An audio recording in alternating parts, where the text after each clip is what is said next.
ইয়া আইয়ুহাল্লাযীনা আমানু কু আনফুসাকুম ওয়া আহলিকুম নারা, তুমি নিজে জাহান্নামের আগুন থেকে বাঁচাও, তোমার আহলে আওলাদদেরকেও জাহান্নামের আগুন থেকে বাঁচাও। আল্লাহ তাআলা কালামের ভিতরে জানিয়ে দিয়েছেন, ইয়া আইয়ুহাল্লাযীনা আমানু, ও ঈমানদারেরা, কু আনফুসাকুম ওয়া আহলিকুম নারা, তুমি নিজে জাহান্নামের আগুন থেকে বাঁচাও, তোমার আহলে আওলাদদেরকেও জাহান্নামের আগুন থেকে বাঁচাও। এখন বাঁচান, জাহান্নামের আগুন থেকে বাঁচতে হইলে মালিকের হুকুম মানার দরকার আছে না নাই?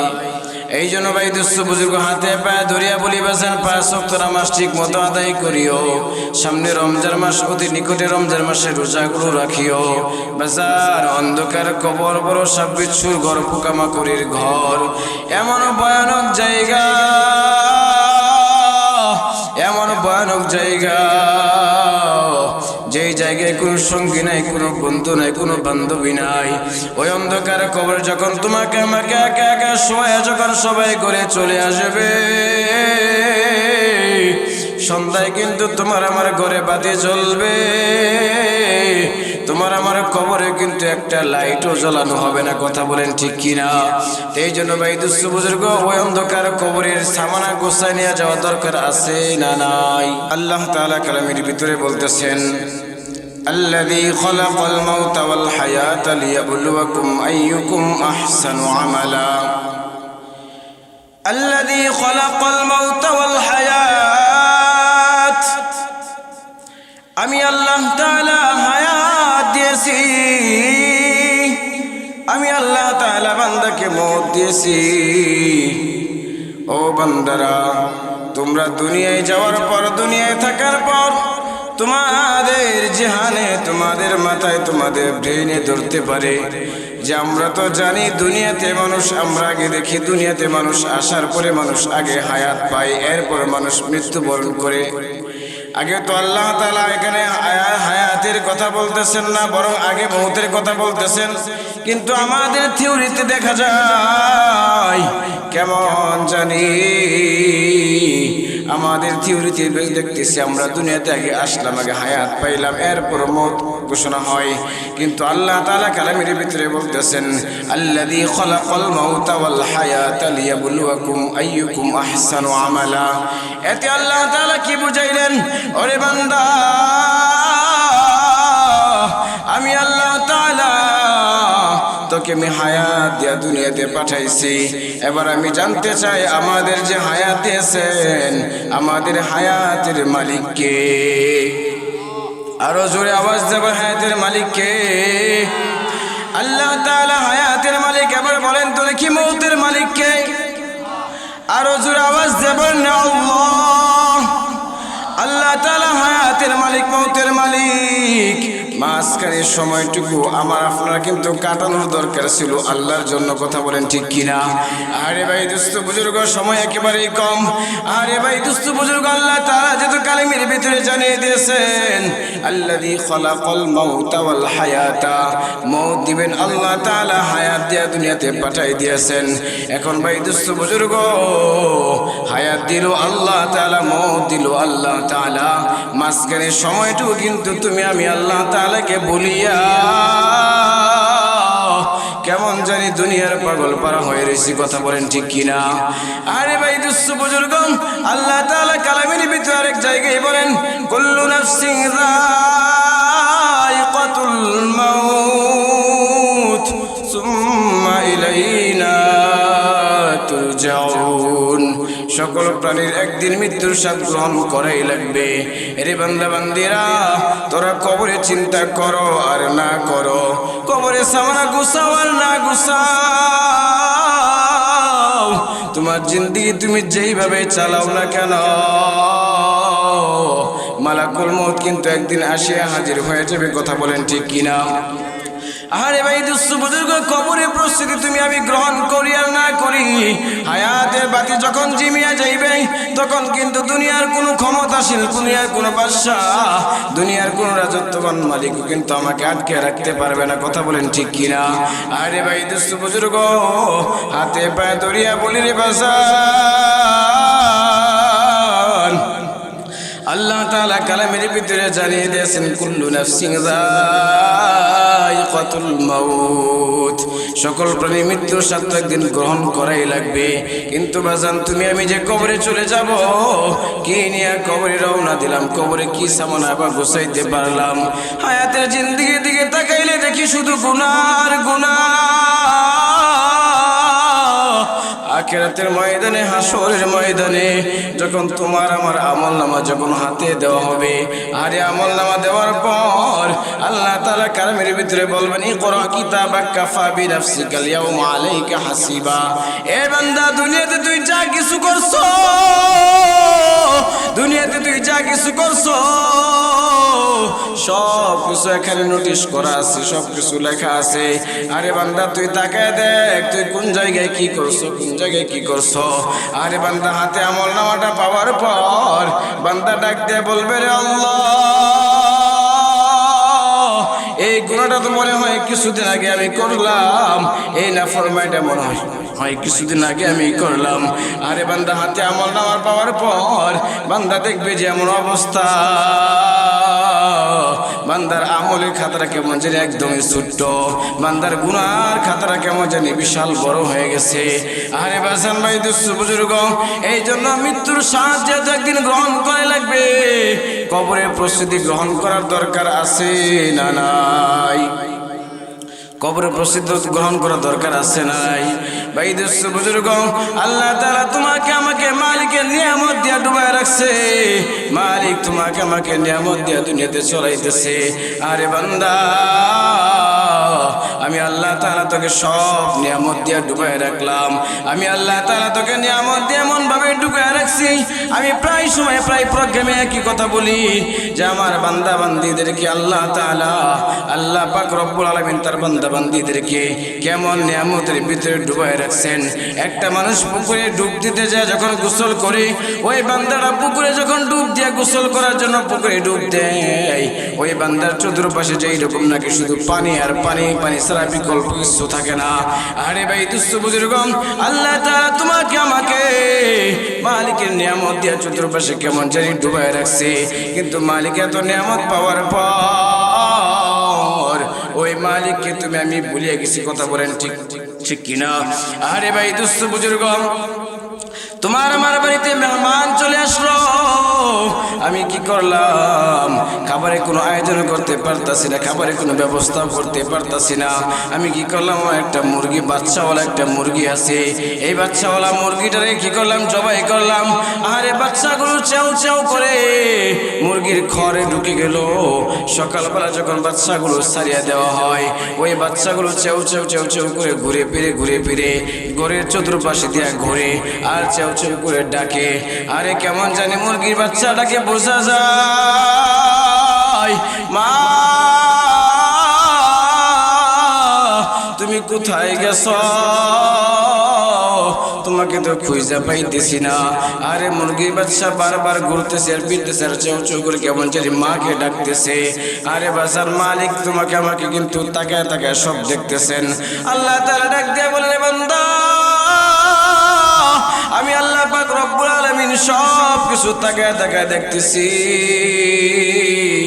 এতগুলো মুরগির বাচ্চা থেকে এতই মুরগিটা জবাই করে খায় ফেলাইলি, খা বান্দা খা, কোনো সমস্যা নাই। বান্দা তুই খা, কোনো সমস্যা নাই। গরু দুধ দেয়, বাছুরটাকে তুমি সারাত্র বাঁধিয়া রাখছো, বাছুরটা রাত্রেবেলা বাঁধা থাকিয়া বাছুরটা বেমানো শুরু করিয়া দেয়, আম্মা হাম্মা করে মাকে ডাক দেয়। গরু কেমন জানি ডাক দেয়া বলে, রে সন্তান, আদম সন্তান খাবে, এরপর সকলে যখন আমাকে তোকে খাওয়ার সুযোগ দিবে তখন তুই খাইতে পারবে। আরে ভাই দুঃস্থ বুজুর্গ, এইভাবে গরুর বাছুরটাকেও 7 দিন ভর রাখিয়া 7 দিন ভর সারিয়া দিয়ে রাত্রেবেলা আটকে রাখছি, দুধ যেন না খাইতে পারে। সকালবেলা তুমি কি করছো? ওই গরুর দুধ থেকে দোহান করতে গেছ, দুধ দোহান করতেছ। দুধ দোহান করার পর যখন তুমি বাছুরটাকে সারিয়া দিছ, বাছুরটা খুব আনন্দ চিত্তে দুধ খাওয়ার জন্য মায়ের কাছে চলে গেছে। এখন মায়ের কাছে দুধ খাওয়ার জন্য যখন চলে যায়, বাছুরটা দুধগুলো ওড়ানের ভিতরে পাওয়ার জন্য বারবার মাথা দিয়ে নাড়া দেওয়া শুরু করে দেয়। আরে ভাই দুস্থ বুজুর্গ এক পর্যায়ে দুধ না পায়া বাছুরটা কেমন জানি গরুর চতুর্পাশে দেয়, মা গরুর চতুর্পাশে দেয় ঘুরে। মালিক কেমন জানি ডাক দেয়া বলে, রে বান্দা খা খা খা, কোনো সমস্যা নাই, আমি আল্লাহ তাআলা তোকে খাওয়ানোর জন্যই তো তৈরি করছি, আমি আল্লাহ তাআলা তোর জন্যই তো এগুলো সৃষ্টি করছি। আরে বান্দা আমি তোকে সৃষ্টি করছি একমাত্র আমার গোলামি করার জন্য, আর তোদের গোলামি করার জন্য, তোদের উপকারের জন্য, তোদের শান্তির জন্য, তোদের আরামের জন্য আমি আল্লাহ তাআলা অসংখ্য মাখলুকাত সৃষ্টি করলাম। কিন্তু আমি আল্লাহ তাআলা তোদেরকে ওয়া মা খালাকতুল জিন্না ওয়াল ইনসা ইল্লা লিয়াবুদুন, আমি মানুষ এবং জিন জাতিকে সৃষ্টি করছি একমাত্র আমি আল্লাহ তাআলার গোলামি করার জন্য। জোরে বলেন না সুবহানাল্লাহ। কিন্তু ভাই দুস্থ বুজুর্গ, আমরা সব কিছুর আমরা নিয়ামতগুলো ভোগ করতেছি, মালিক আমাদেরকে খাওয়াইতেছেন, কিন্তু আসলে কেমন কপাল পোড়া মুসলমান, মালিকের নিয়ামত খায় মালিকের সাথে কেমন জানি নাফরমানি করতেছি, মালিকের সাথে কেমন জানি মুখারামি করতেছি, কেমন জানি মালিককে ভুলিয়ে গেছি। কথা বলেন ঠিক কিনা? আরে ভাই দুস্থ বুজুর্গ, তুমি আমি ছোট্ট একটা আম গাছ লাগাইলাম, ওই আম গাছটাকে অনেক যত্ন করি অনেক বড় করছি। এক পর্যায়ে আম আসতেছে, আমি ফ্যামিলি নিয়ে আম খাইতেছি। এক পর্যায়ে আম এখন গাছে আর আমও ধরে না, আমি কি করলাম ওই গাছটাকে কাটিয়া ফেলাইলাম, তক্তা দিয়ে আমি কি করলাম খাট বানায় ফেলাইলাম। এক প্রকার খাটের ভিতরে ঘুমাইলাম, অনেকদিন যাবত খাটের ভিতরে থাকলাম। এক পর্যায়ে যখন খাটটাও নষ্ট হয়ে গেছে, তখন কিন্তু ওই খাটের ভিতরে থাকার উপযুক্ত না, তখন আমি তুমি কি করি ওই কাঠগুলো কিন্তু ফালাইয়া দেই না, ওই কাঠগুলো দিয়ে আবার ভাত পাক করার জন্য রান্না করে নিয়ে যাই। কথা বলেন ঠিক কিনা? আল্লাহ পাক রব্বুল আলামিন ডাক দিয়ে বলে, রে বান্দা আমি আল্লাহ তাআলা তোকে এত বেশি নিয়ামত দান করছি, এত বেশি নিয়ামত দান করছি, বান্দা তুই সব নিয়ামতের ভিতরে ডুবাই রাখছি, বান্দা তুই খা খা খা, কিন্তু আমি আল্লাহ তাআলার দিকে একটু শুকরিয়া আদায় করিস। মালিকের কত নিয়ামত তুমি আমি পান করতেছি, মালিকের কত নিয়ামত তুমি আমি ভোগ করতেছি রে বাজান, ওই মালিককে বলিয়া কেমন জানি দুনিয়ার পাগল পারা হয়ে গেছি। আল্লাহ তাআলার ভয় যদি তোমার আমার দিলের ভিতরে থাকতো, এক ওয়াক্ত নামাজ ইমানদার বান্দা মুমিন বান্দা ছাড়তো না। কথা বলেন ঠিক কিনা? আরে ভাই দুস্থ বুজুর্গ, এখানে যদি বলা হয় কে কে মাগরিবের নামাজ আদায় করছো, কে কে মাগরিবের নামাজ আদায় করো না, তাহলে দেখা যাবে অসংখ্য বেশি মানুষ মাগরিবের নামাজ আদায় করে নাই।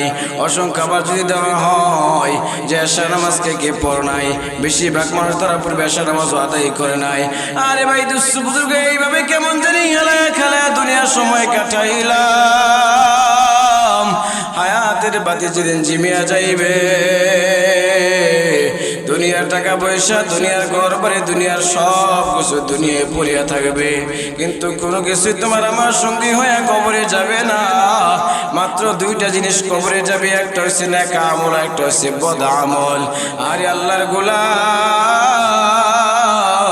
কেন ওই মালিককে বলিয়া, কেন ওই মালিককে বলিয়া কেমন তুমি দুনিয়ার কেমন পাগল পারা হইছ?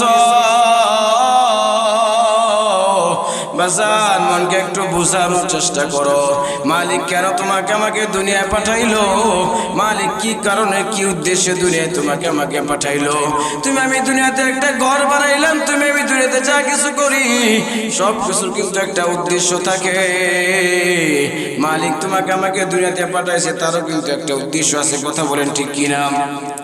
মালিকের উদ্দেশ্য হইল বান্দা মালিকের গোলামি করিয়া, মালিককে সন্তুষ্ট করিয়া বান্দা কবরে যাইবে। আমি আল্লাহ পাক রব্বুল আলামিন বান্দা বান্দির প্রতি সন্তুষ্ট হয়ে জান্নাত দান করব। আল্লামা শেখ সাদী রহমাতুল্লাহি আলাইহি বলেন, এক রাখাল অনেকগুলো গরু পালতো, অনেকগুলো গরু পালতো।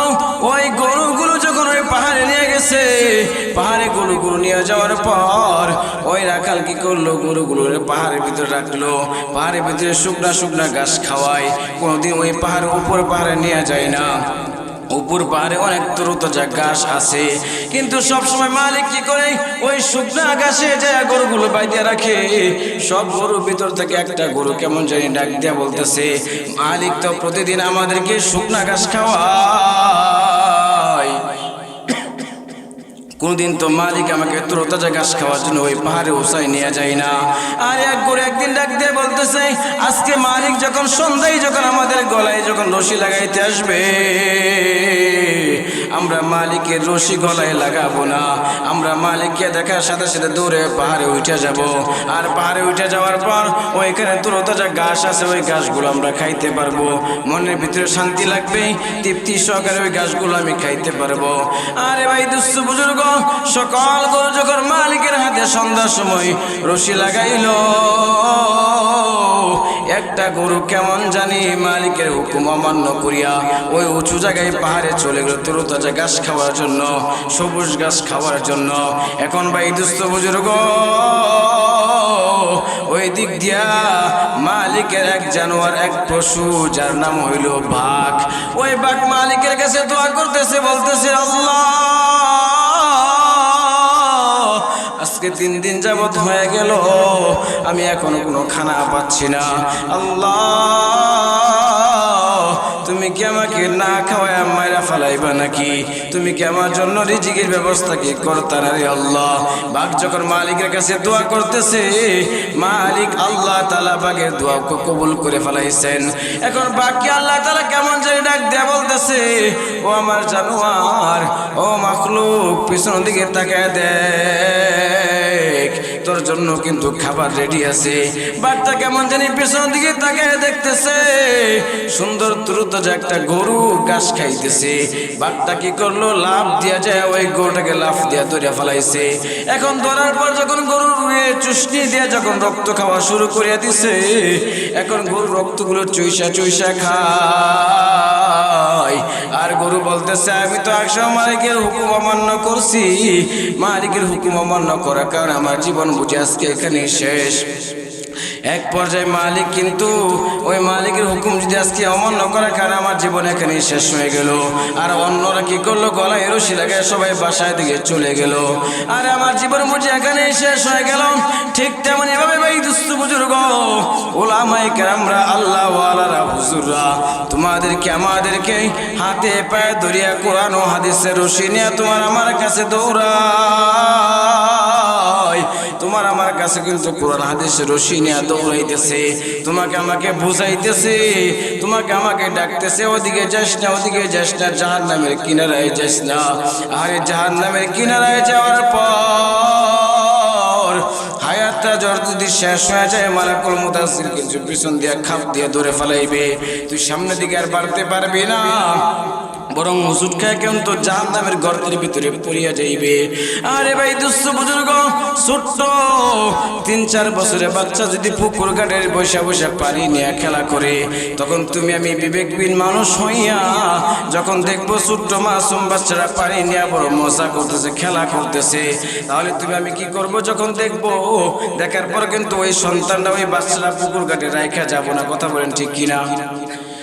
তোমার আমার নজরে যখন পড়বে যে দেখবো ছোট্ট 3-4 বছরের বাচ্চাটা পুকুর ঘাটে পানি নিয়ে খেলা করতেছে, এখন আমার বিবেকে যখন নাড়া দিয়া দিছে, এখন আমি দেখতেছি, আমি এখন যদি এদিক দিয়ে চলে যাই আর এই বাচ্চা যদি উপরে না উঠাই, আমি তো এখান থেকে চলে যাব, কেউ হয়তো বাচ্চাটাকে দেখবে না। এক পর্যায়ে বাচ্চারা পুকুরে পড়িয়া পানিতে পড়িয়া পানি খাইতে খাইতে, হাবুডুবু খাইতে খাইতে এক পর্যায়ে কিন্তু বাচ্চারা ওই জায়গায় মারা যাইতে পারে। কি কাম আছে, মারা যাওয়ার দরকার নাই, হায়াতের মালিক তো আল্লাহ। আমি বাচ্চাটাকে ধরিয়া উপরে উঠার পরে আমি চলে যাই। আরে ভাই দুস্থ বুজুর্গ, তুমি আমি যখন ওই ছোট্ট 3-4 বছরের বাচ্চা যখন পুকুর ঘাট থেকে উপরে উঠাইতে যাব, যখন উপরে উঠানো শুরু করে দিব, ওই ছোট বাচ্চারা হাত পাও কেমন যায় নাড়াচাড়া শুরু করে দিবে, তোমাকে আমাকে হাত পায়ে কামড়ানো শুরু করে দিবে, কারণ সে পানি নিয়ে খেলা করতে করতে এমন মজা পাইছে, যার কারণে সে ওই পানি থেকে আসতে চাইতেছে না। কথা বলেন ঠিক কিনা? আরে ভাই দুস্থ বুজুর্গ, পানি নিয়ে খেলা করতে করতে আসতে চাইতেছে না, কিন্তু সে তো জানে না ওই জায়গায় পানিতে পড়ে গেলে কিন্তু শেষ হয়ে যাবে। ঠিক তেমনি ভাই দুস্থ বুজুর্গ, তোমাকে আমাকে উলামায়ে কেরাম বুঝায়, উলামায়ে কেরাম তোমাকে আমাকে অনেক কথাগুলো বুঝায়, কোরআন হাদিস দিয়ে কথাগুলো বুঝাইতেছে, কিন্তু কেমন জানি এক কান দিয়া ঢুকে আরেক কান দিয়া কেমন জানি বাইর করে দিয়ে কথা বলেন ঠিক কিনা? আরে শুনতে শুনতে শুনতে কেমন জানি হায়াতের জিন্দেগি শেষ। হায়াত নামক বাতি যতদিন দুনিয়া জিমিয়া যাইবে, হায়াত নামক বাতি তোমার যেদিন জিমিয়া যাইবে, দেখবা তুমি এমন ভাবে আস্তে আস্তে কেমন জানি খালি হাতে কবর দিকে রওনা হইবা। এই জন্য ভাই দুস্থ বুজুর্গ আমল করার দরকার আছে না নাই? এই জন্য ভাই দুস্থ বুজুর্গ উলামায়ে কেরাম আসছেন, তারা কথা বলবেন, তো আমাদের জাহান্নাম থেকে বাঁচার দরকার আছে না ভাই? জোরে আওয়াজ দিয়ে বলেন। তো আমি যে কথা বলতেছিলাম, আমাদেরকে হায়াত কে দিয়েছেন? জোরে আওয়াজ দিয়ে বলেন।